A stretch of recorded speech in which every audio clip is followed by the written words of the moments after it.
Nessa aula, eu vou falar sobre o teorema da amostragem de sinais em banda base e sobre a reconstrução desses sinais em banda base a partir das suas amostras. Antes de falar especificamente do teorema da amostragem, nós precisamos entender o que é amostrar. Nós podemos registrar aqui que amostrar é colher valores de um sinal analógico, ou de um sinal qualquer, mais genericamente falando, né, ao longo do tempo. Então, amostrar é colher valores de um sinal ao longo do tempo. Por que amostrar?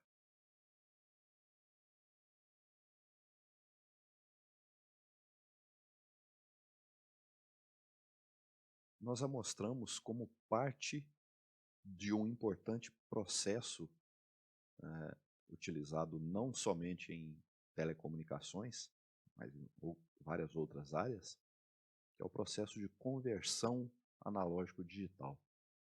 Então, a gente pode dizer aqui que a amostragem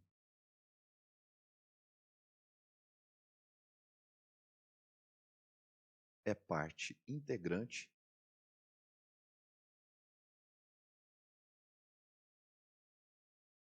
do processo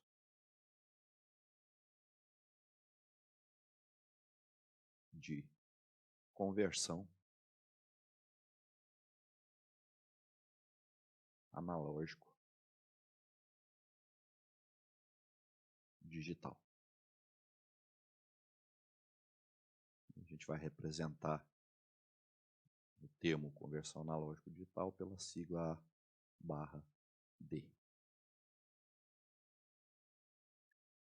Basicamente, o que a gente tem no processo de conversão AD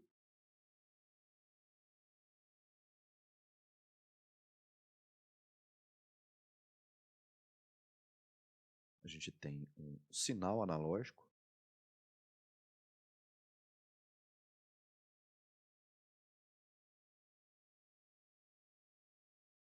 esse sinal analógico passa pelo processo de amostragem.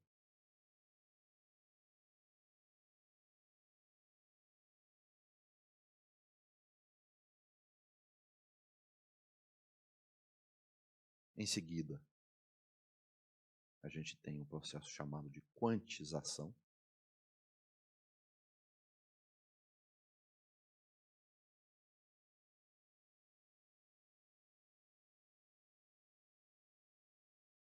E, finalmente, a conversão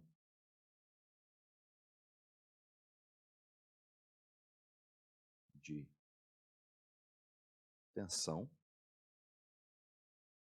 em bits.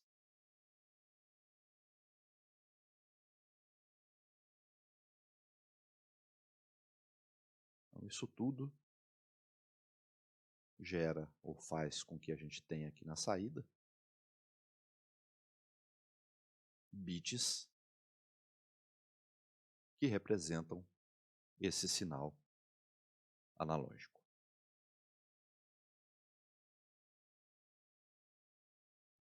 Nós vamos falar, como eu adiantei, sobre a amostragem e sobre a reconstrução dos sinais amostrados a partir das amostras. A quantização é um processo adicional que a gente vai tratar em uma outra aula. E a conversão de tensão em bits se refere simplesmente ao hardware responsável por transformar valores de tensão em valores binários.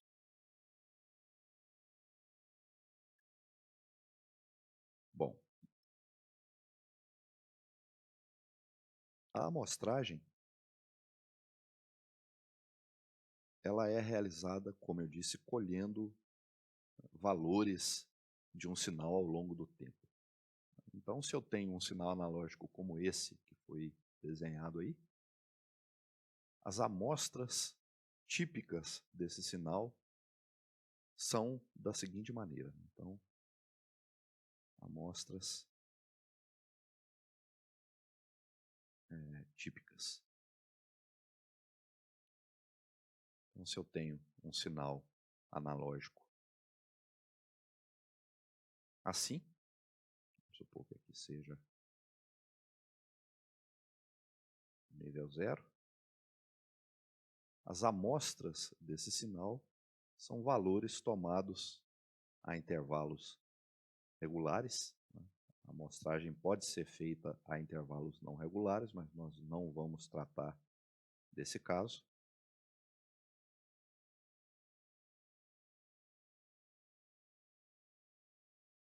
Então, em amarelo aqui a gente tem as amostras do sinal analógico e assim por diante. Então, em amarelo eu tenho as amostras e em branco eu tenho o sinal analógico. Portanto, a gente pode concluir que as amostras de um sinal formam um sinal discreto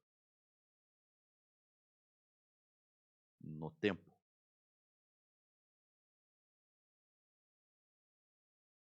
Ou seja, os valores que nos interessam são os valores obtidos nesses instantes de tempo, T1, T2, T3 e assim por diante. Ok? Bom, basicamente esse é o cenário, então, onde está inserido o processo de amostragem de um sinal analógico. Repetindo, esse processo de amostragem ele é parte integrante do processo de conversão analógico-digital, que é todo esse processo ilustrado aqui nessa figura. Ok? Bom, agora, por que a amostragem se faz necessária? Por que eu não poderia aplicar o meu sinal analógico diretamente ao processo de conversão de tensão em bits? A razão é muito simples. O processo de conversão de tensão em bits não é instantâneo, ou seja, ele não é capaz de fornecer bits que representam todos os valores do sinal de entrada ao longo do tempo. Ele precisa de um determinado intervalo de tempo para conseguir entregar os bits na sua saída. E, portanto, ao realizar o processo de amostragem, eu aplico na entrada do processo de conversão de tensão em bits um determinado valor de tensão e só vou aplicar um novo valor de tensão depois de um determinado intervalo de tempo que nós vamos chamar de TS. Ok? Se o TS for muito pequeno, pode ser que eu não dê tempo suficiente para que o processo de conversão de tensão em bits seja realizado. Então, no limite, né, se eu estivesse aplicando o sinal analógico diretamente ao processo de conversão de tensão em bits, é como se eu tivesse as amostras literalmente coladas umas nas outras aqui.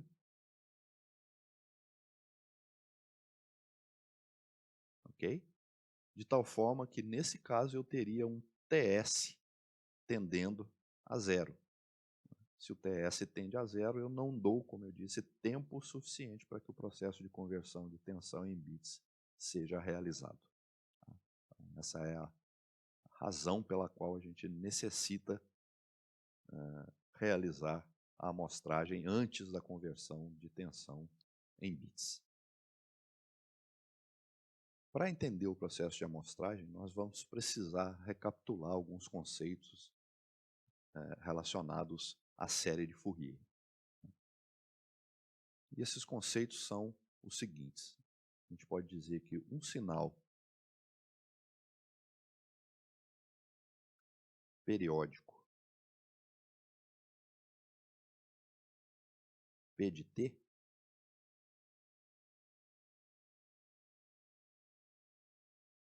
pode ser representado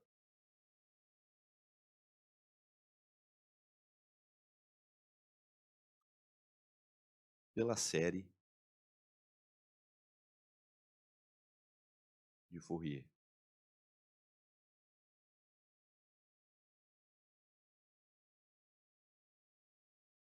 P de T igual ao somatório de n igual a menos infinito a mais infinito de dn é elevado a j 2π n f0 t, onde f0, ou melhor, chamar de fs, t, em que fs é igual a 1 sobre ts, é a frequência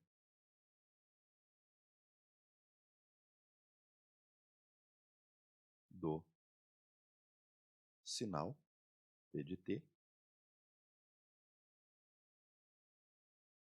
e Ts é o seu período. Ok? Nessa série de Fourier existem os coeficientes dn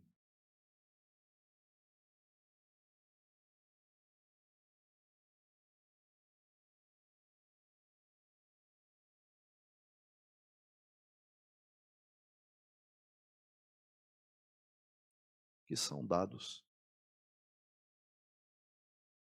por dn igual a 1 sobre ts, integral de menos ts sobre 2 a ts sobre 2, de P de T é elevado a menos j 2π n fs t dt. Essas são simples, ou simplesmente, melhor dizendo, as fórmulas associadas à representação de um sinal periódico por meio da série de Fourier. A representação em si, P de T, do sinal P de T, e o cálculo dos coeficientes da série. Esse assunto vocês já estudaram em disciplinas passadas, e, portanto, eu não vou entrar em mais detalhes do que aqueles que eu estou apresentando aqui. Tá? Agora imagine que o sinal periódico ao qual eu estou me referindo é uma sequência de impulsos. Então, vamos considerar que P de T seja uma sequência ou trem de impulsos. Ou seja, nosso P de T seria somatório de n igual a menos infinito a mais infinito de delta de t menos n ts. Como é que é esse sinal no domínio do tempo?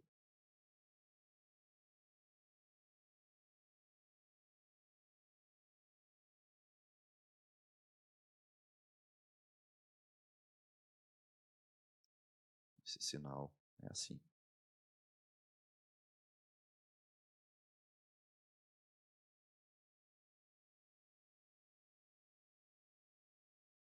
diante e para a esquerda também.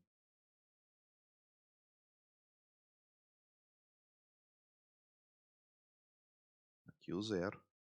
E a distância entre esses impulsos é o nosso TS. Ok?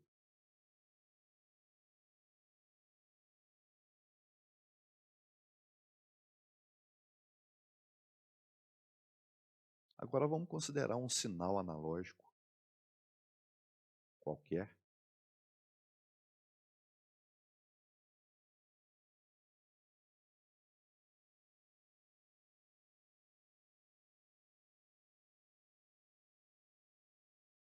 Qualquer.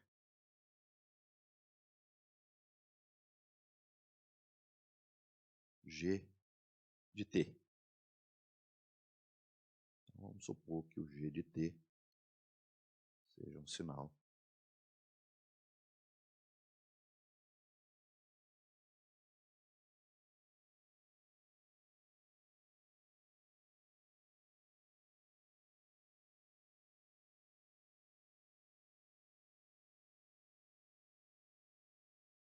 assim. Ok? O que nós queremos? Nós queremos amostrar esse sinal G de T. A amostragem é simplesmente a multiplicação do trem de impulsos pelo sinal G de T. Então, podemos escrever aqui o sinal amostrado, vamos chamar de G barra de T, é simplesmente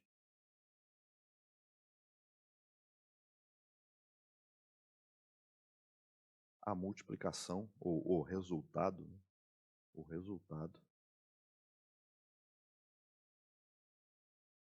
da multiplicação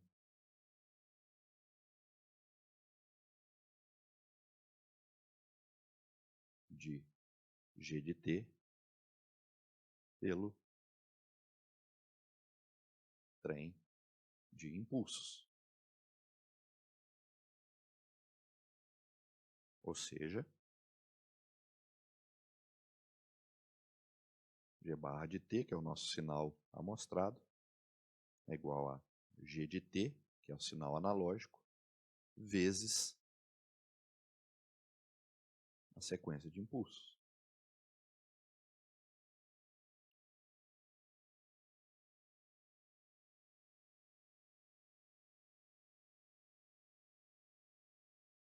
Ok? E essa multiplicação resulta em um sinal que, nesse exemplo que eu estou dando, vai dar alguma coisa assim.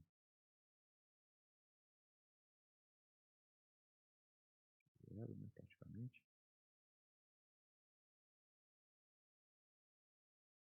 E assim por diante.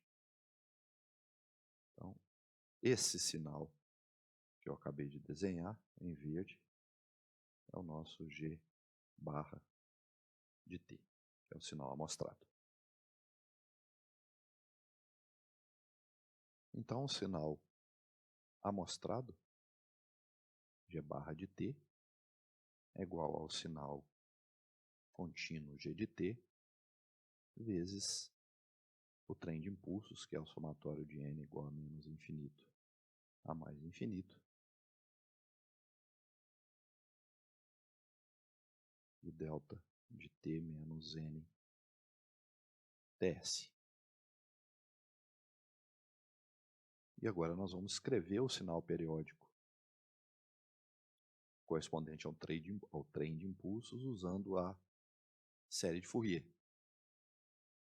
Então, isso vai dar G de T. E agora a série de Fourier do trem de impulso, que é o somatório de n igual a menos infinito a mais infinito, o coeficiente dn vezes e elevado a j 2π n fs t. E quem é o coeficiente, ou quem são os coeficientes dn? dn é 1 sobre ts, integral de menos ts sobre 2 a ts sobre 2, da sequência de impulsos vezes E elevado a menos J2π NFST. Só que se a gente desenhar aqui um pequeno rascunho da sequência de impulsos,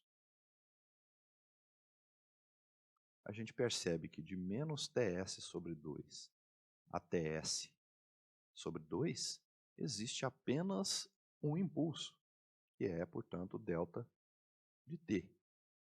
Ou seja, a função correspondente à sequência de impulsos dentro do intervalo de integração menos ts sobre 2 a ts sobre 2 é um impulso. Então eu fico com integral de delta de t é a menos j 2π n fst dt.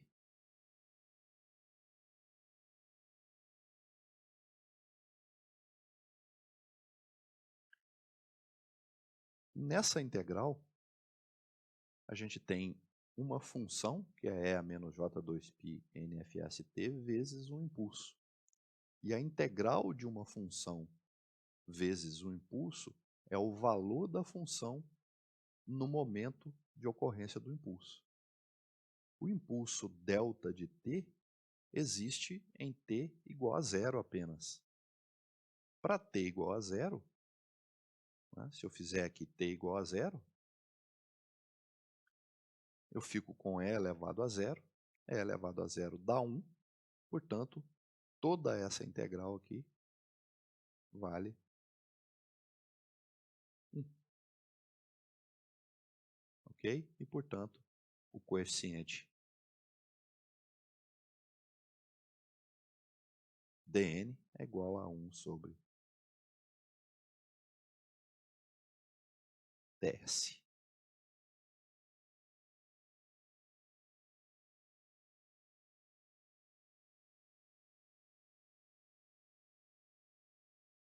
Ok? Então, a gente tem aqui o sinal amostrado, g de t, barra é igual a g de t, vezes somatório de n igual a menos infinito a mais infinito, de dn, que nós acabamos de calcular como 1 sobre ts, é elevado a j 2π n fs t.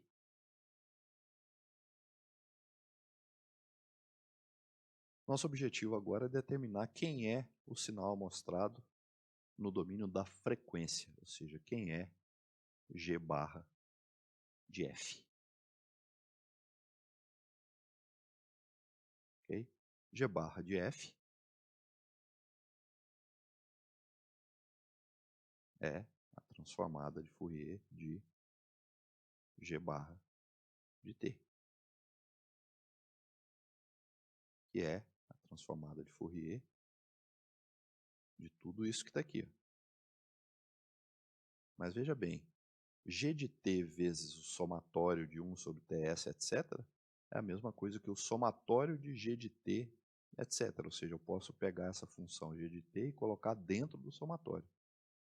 Então eu vou ficar com somatório de n igual a menos infinito a mais infinito de 1 sobre ts, g de t é elevado a j 2π n fst. Esse 1 sobre ts eu posso colocar para fora, e aí eu fico usando a propriedade da transformada de Fourier, que a transformada da soma é a soma das transformadas, então isso aqui fica somatório de n igual a menos infinito a mais infinito da transformada de G de T vezes E elevado a J 2π N Fs T. A transformada de Fourier de uma função multiplicada por uma exponencial de J 2π N Fs T é a transformada de Fourier da função deslocada de N Fs. Ou seja, essa transformada aqui nada mais é do que G de F menos N Fs. Então, como eu disse, transformada de uma função multiplicada pela exponencial de J2π N Fs T é G de F deslocado de N Fs. Então, G de F menos N Fs. Então, finalmente, a gente tem que G barra de F é igual a 1 sobre Ts G de F menos N Fs. Esse resultado é muito importante. Então, vamos destacá-lo aqui. Tá?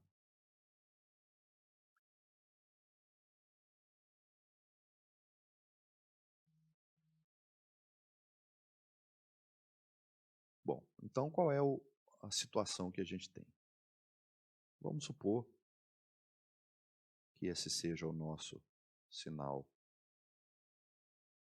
G de T e que no domínio da frequência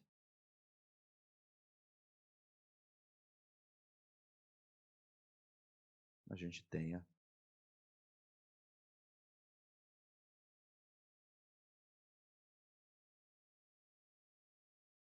o nosso G de F. Vamos supor que ele seja assim. Limitado em B Hz. Então, aqui é B e aqui é menos B. O sinal amostrado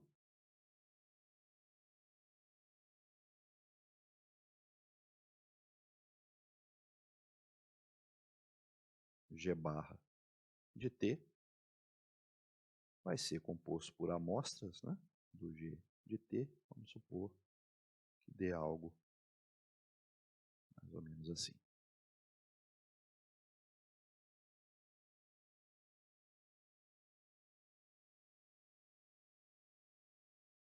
No domínio da frequência,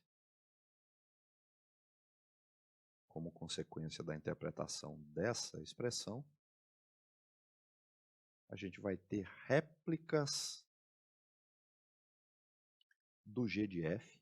Vamos supor que o G de F tenha o pico aqui igual a 1 para ficar de acordo com a escala que a gente vai fazer.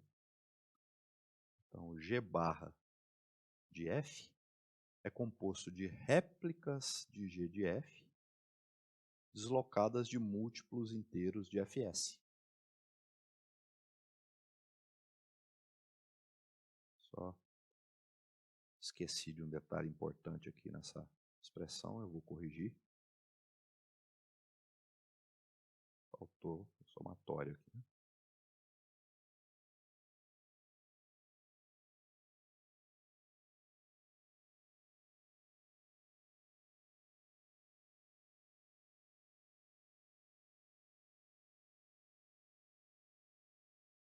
Assim. Então eu tenho uma réplica do G de F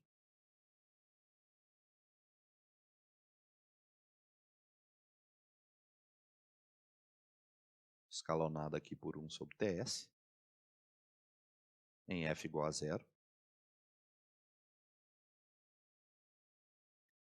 Uma outra réplica em Fs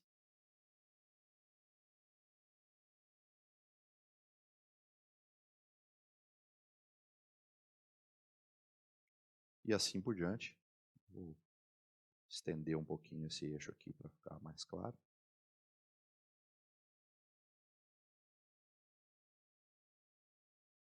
Então, em 2fs, a gente tem uma outra réplica. E assim por diante.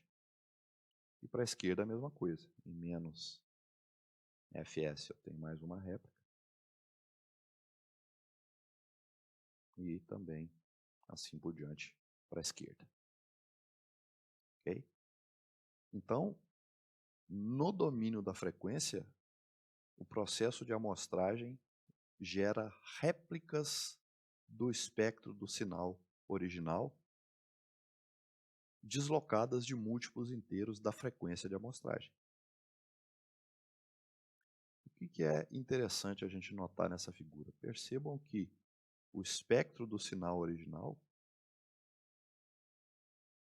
está presente aqui, ó, na réplica centrada na frequência zero.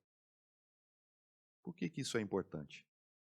Percebam que se eu filtrar o sinal G barra de T, usando um filtro, por exemplo, assim,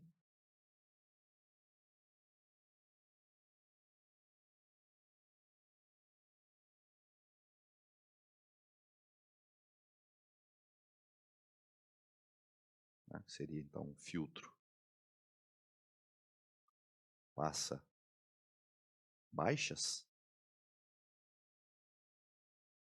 eu consigo, na saída desse filtro, obter novamente o espectro do sinal, né, contínuo original G de T. Então nós podemos chamar isso de reconstrução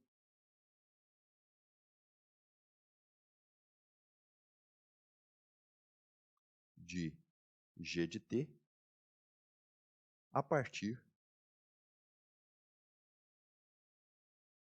de G barra de T. Como seria esse processo de reconstrução? Eu aplico G barra de T a um filtro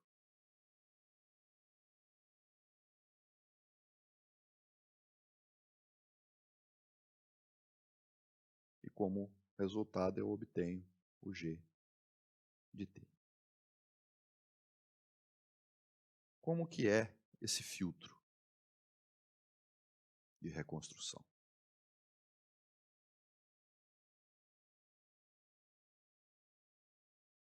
Vamos chamar aqui de filtro de reconstrução. Esse filtro de reconstrução teria ou terá resposta em frequência dada por exemplo, como fazer um desenhozinho do que poderia ser a resposta em frequência do filtro. Vou chamar de módulo de H de F, a resposta em frequência.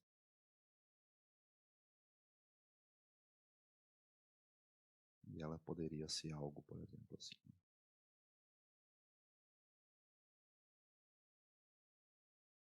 Aqui um valor igual a TS, e aqui o corte em B Hertz. Se eu aplicar esse filtro nesse sinal, eu recupero o espectro do sinal original, portanto, recupero a forma de onda G de T. Ok? Muito bem. Dessa figura aqui, ó, nós podemos deduzir o teorema da amostragem. Percebam o seguinte: se a frequência de amostragem Fs for reduzida, vai chegar a um ponto, ela vai chegar a um ponto em que essa réplica do espectro vai começar a se sobrepor a essa réplica do espectro. E qual é essa frequência? Né? Vamos desenhar aqui apenas as duas réplicas que nos interessam para essa análise.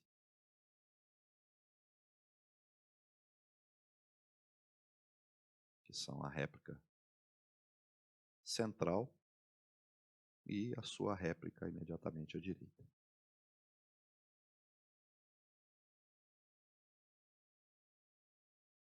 Então, vamos supor que Fs seja tal que essas duas réplicas fiquem literalmente coladas uma na outra aqui. O que significa isso? Que se eu reduzir ainda mais o Fs, a Fs, melhor dizendo, essas réplicas vão se sobrepor. Elas vão ficar, por exemplo, assim. Ok? Então, qual é a situação que a gente tem aqui?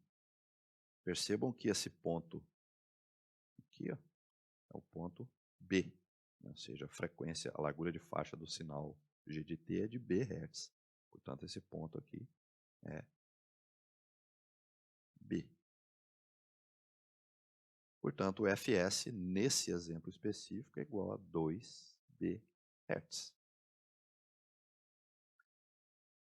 Usando o mesmo raciocínio nessa figura, aqui é B Hz. Portanto, esse ponto aqui, que é Fs, é nitidamente menor do que 2B Hz. Com isso, então, a gente consegue escrever o teorema da amostragem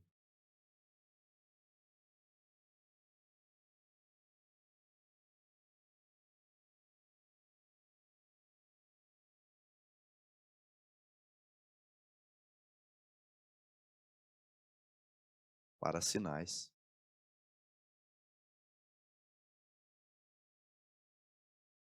em banda base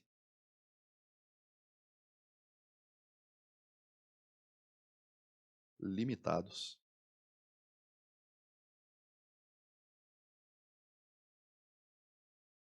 em B Hz. O que o teorema diz? Ele diz que para que G de T, que é o sinal analógico original, possa ser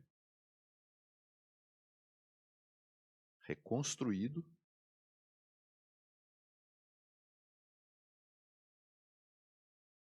a partir de suas amostras, nós chamamos de G barra de T,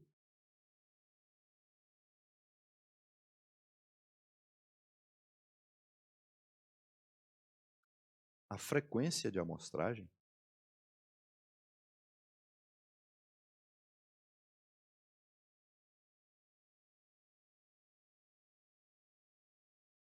Fs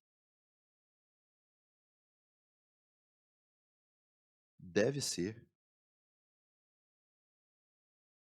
superior a 2B amostras por segundo.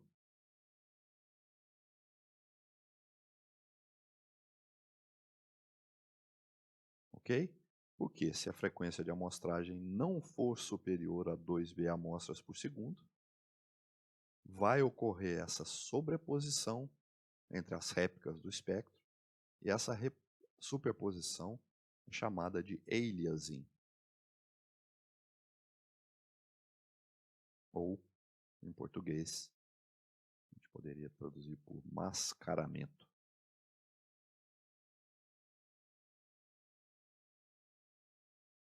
Ou seja, se a réplica aqui da direita se sobrepõe à réplica principal, a réplica que nos interessa, eu não consigo, com nenhum filtro, recuperar o espectro do sinal original, porque existe essa interferência entre as réplicas. E essa interferência é denominada de aliasing. Então, a gente poderia escrever aqui. Então, Fs, que é a frequência de amostragem, deve ser maior que 2B.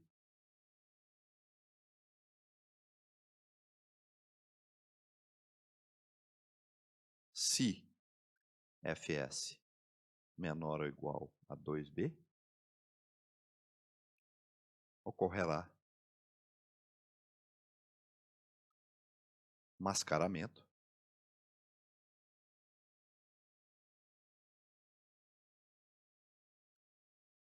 e o sinal G de T não poderá ser reconstruído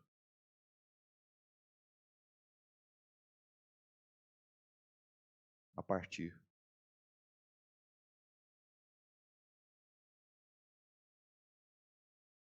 da filtragem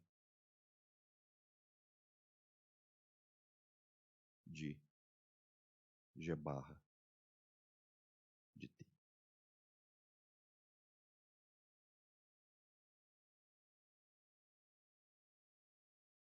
Eu acabei me esquecendo de definir o que vem a ser um sinal em banda base. A definição é bastante simples. Vou fazer aqui nesse cantinho. Um sinal em banda base é um sinal cujo espectro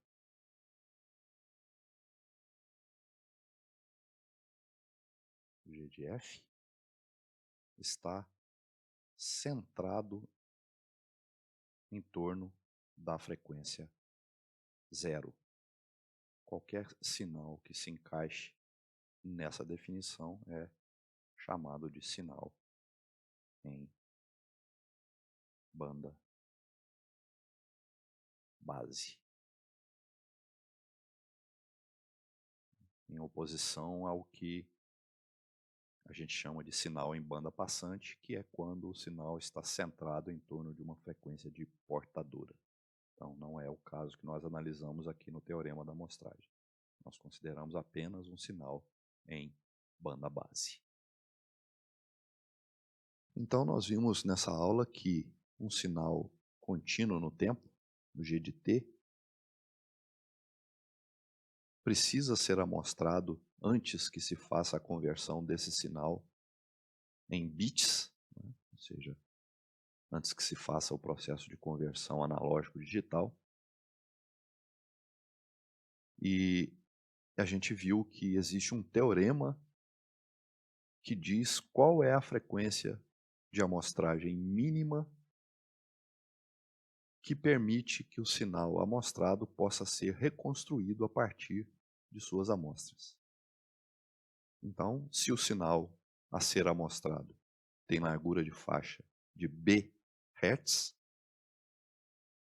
um sinal em banda base com largura de faixa de B Hz, eu preciso amostrar esse sinal com uma taxa de amostragem maior que 2 vezes essa largura de faixa. Isso se eu quero reconstruir esse sinal sem nenhuma perda de informação. Então, por hoje, é só.